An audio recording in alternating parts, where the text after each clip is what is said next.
The automotive world has been following one of the most interesting stories in recent memory, centered around car builder and content creator Mat Armstrong and his incredible rebuild of a crashed hypercar. This is not just another car repair project. It is a story about risk, skill, money, and pride all mixed together. At the center of it is one big question that now defines everything. Should Mat Armstrong buy the very car he rebuilt, or should he walk away from it? This situation started when a heavily damaged Bugatti Chiron Sport arrived as a wrecked salvage car. Most people in the automotive world thought it was impossible to properly rebuild it outside of Bugatti's own factory system. The damage was serious, and the cost of repairs would normally scare away even experienced professionals. But Mat Armstrong did not see it as an impossible task. He saw it as a challenge, and more than that, he saw it as a chance to prove something bigger than just fixing a car. From the beginning, this project was never just about bolts, engines, and body panels. It became a symbol of independence in car culture. Mat worked on the car step by step, carefully breaking it down, studying it, and rebuilding it in ways that surprised many viewers. People began watching not only for entertainment but also to see if someone outside a major manufacturer could actually bring a hypercar like this back to life. As the project grew, so did attention. Fans started debating online. Some people believed Mat should go all the way and try to own the finished car. Others believed that would be a financial mistake. The reason this debate became so intense is because this is not a normal car. It is a multi-million-dollar hypercar with a complicated history, a salvage title, and a rebuild story that is already famous in the automotive world. Now, after months of work, the rebuild is nearly complete, and the focus has shifted from fixing the car to deciding its future. That is where the real drama begins. Because what Mat Armstrong does next could define not only this project, but also his future in the automotive content world. The rebuild process of the Bugatti Chiron Sport was not simple at any stage. From the moment the car arrived, it was clear that this was not a small repair job. The front of the car had suffered major damage, including structural issues, broken radiators, and deployed airbags. For most people, this would already be the end of the story. The car would be stripped for parts or sent to specialists with massive budgets, but Mat Armstrong chose a different path. Instead of treating it as a lost cause, he treated it like a learning opportunity. He began carefully documenting every step of the rebuild.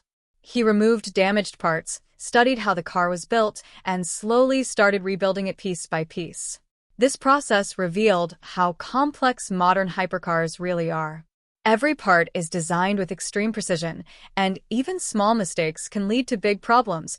As the rebuild continued, viewers began to realize something important. This was not just a repair video series. It was turning into an educational experience about engineering, problem-solving, and determination. People who normally never think about cars started watching because the story was bigger than just automotive content. It became about proving whether passion and skill could compete with factory-level engineering. The most shocking part of the rebuild was not just that it worked, but that it worked in a non-factory environment. That is what made the project controversial in the automotive world. Some experts respected the effort, while others questioned whether such a rebuild should even be possible outside official channels. This created even more attention around the project.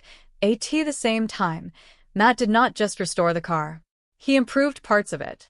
He made adjustments, upgrades, and custom changes that added a personal touch.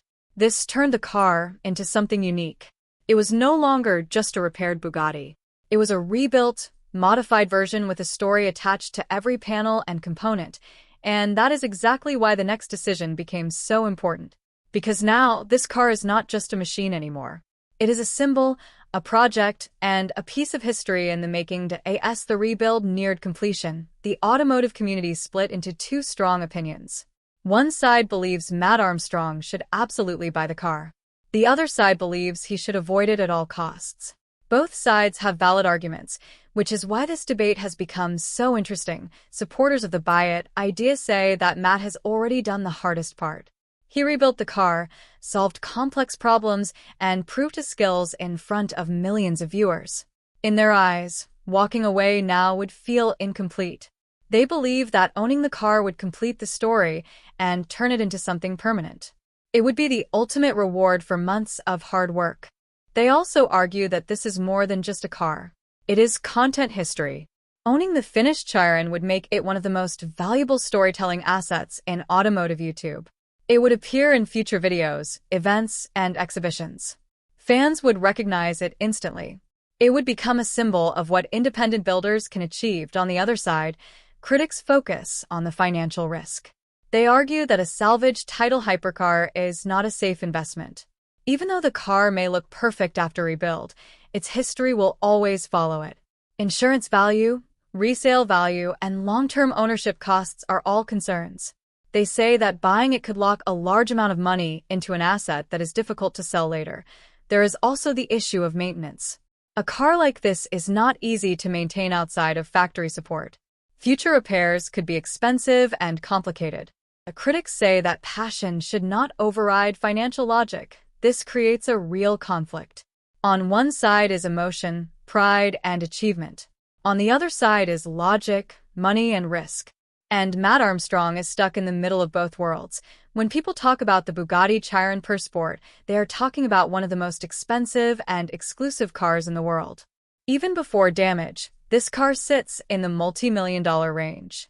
After a serious crash, it becomes a salvage asset, which changes everything about its value. The original crash purchase and rebuild process already required a huge financial commitment. Now the finished car could be worth significantly more than the original salvage purchase price. But here's the problem. The resale market for a rebuilt hypercar is very limited. Buyers in this market are extremely careful. Most wealthy collectors prefer clean, factory-original cars with full history. A rebuilt car, no matter how well done, will always have a reduced pool of buyers. That means lower resale value compared to a clean version. This is where the financial debate becomes serious. If Mat Armstrong buys the car at a high price, he could be locking money into an asset that might not grow in value the same way as a factory-original Bugatti. That creates long-term risk. However, there is another angle. The current attention around the project is extremely high. The story is trending, and fans are deeply invested. Some believe that this attention could be used to generate income through content, merchandise, and audience support. If managed correctly, it could reduce the financial pressure of buying the car. This is why the decision is not simple. It is not just about car value. It is about timing, audience interest, and financial strategy. If the opportunity is handled correctly, it could be smart. If not, it could become an expensive mistake. Beyond money and mechanics, this project has something even more powerful: story value. The rebuild of the Bugatti Chiron per sport has become one of the most watched independent automotive rebuilds online. People are not just watching a car being fixed.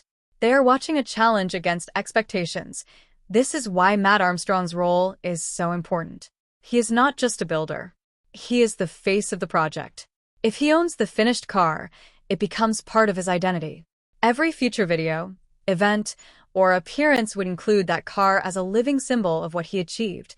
This is where storytelling becomes more powerful than finance. In content creation, long-term branding can sometimes matter more than short-term money. Owning the car would allow Mat to build a permanent legacy around the project. It would be a reminder that he took something most people thought was impossible and made it real. There is also the emotional side. After months of work, walking away from the car could feel like handing over a finished painting before signing it. Ownership would complete the emotional journey. But again, this is where the debate becomes complex. Emotional value is strong, but it does not remove financial risk. That is why this decision is so widely discussed in the automotive community. In the end, the decision comes down to three possible paths. First, Mat Armstrong could buy the car and accept both the reward and the risk. This would give him full ownership of one of the most famous rebuild projects in automotive YouTube history. It would also tie him permanently to the car and its financial responsibilities. Second, he could try to negotiate a smarter financial deal, possibly using the current hype and audience support to reduce the cost burden. This would allow him to keep both his collection and the Chiron without overexposing himself financially. Third, he could walk away completely and let someone else take ownership. This would remove all financial risk, but also close the chapter on one of his most iconic builds. There is no simple answer. Each option has clear advantages and real consequences. That is why this debate continues to grow. What makes this story so powerful is not just the car itself, but what it represents. It is about skill versus systems, passion versus finance, and independence versus control. Whatever Mat Armstrong chooses will not just affect him, it will become part of automotive internet history. And no matter which direction Mat Armstrong chooses, this moment is bigger than just one car deal. It represents a turning point in his career as a builder and content creator. Up until now, most of his projects have followed a clear pattern. Buy a damaged car, rebuild it, show the process, and move on to the next challenge. But this situation is different because the car in question is not just another rebuild. It is the most famous one he has ever done, and possibly the most valuable in terms of story and attention. If he decides to buy the Bugatti Chiron per sport, it would change how people see him in the automotive world. He would no longer be just someone who rebuilds cars for content. He would become someone who owns the results of his work, someone who turns projects into permanent parts of his identity. That would elevate his brand in a powerful way, especially in a world where most builders sell or return cars after finishing them. But this also comes with pressure. Ownership means responsibility. It means long-term maintenance, insurance costs, storage, and ongoing risk. A hypercar like this is not something you simply park in a garage and forget about. It demands attention, care, and money. So while ownership sounds exciting, it also locks him into a long-term commitment that cannot be ignored. On the other hand, if he walks away, his career does not end. In fact, some would argue it protects his financial stability and allows him to continue building new projects without being tied down to one extremely expensive asset. But walking away would also mean giving up something rare, a project that has captured global attention and built a strong emotional connection with viewers. So in reality, this decision is not just about a car. It is about identity, direction, and long-term strategy. One of the most interesting parts of this entire situation is how deeply the audience is involved. Normally, viewers watch car rebuild videos for entertainment. But in this case, the audience has become part of the decision-making conversation. People are actively debating what Mat should do, almost as if they have a stake in the outcome. This happens because the project feels personal. Fans have followed every step of the rebuild. They have seen the damage, the struggle, the progress, and the final transformation. That creates emotional investment. When viewers feel like they've been part of a journey, they naturally start caring about the ending. Some fans believe the car belongs with Mat because he is the one who brought it back to life. In their view, he earned it. Others believe ownership is irrelevant and that the project itself is already a success, no matter who ends up with the car. Both opinions come from genuine engagement with the story. This kind of reaction is rare in automotive content. It shows that the rebuild has moved beyond just being a technical project. It has become a shared experience between creator and audience. That is one of the reasons why this decision feels so important. The stronger the audience reaction becomes, the more pressure is added to Mat's decision. Whatever he chooses will not only affect him financially and personally, but also how millions of viewers interpret the ending of this story. Behind the emotional debate, there is also a very real business reality. Viral automotive builds like this do not just generate views. They generate long-term opportunities. Sponsorships, merchandise, partnerships, and audience growth all become part of the equation. In this case, the Bugatti rebuild has created one of the biggest spikes in attention for Mat Armstrong's channel. That attention can be converted into revenue if managed properly. This is why some people suggest that instead of relying only on personal funds, he could use the momentum of the project to help finance the decision.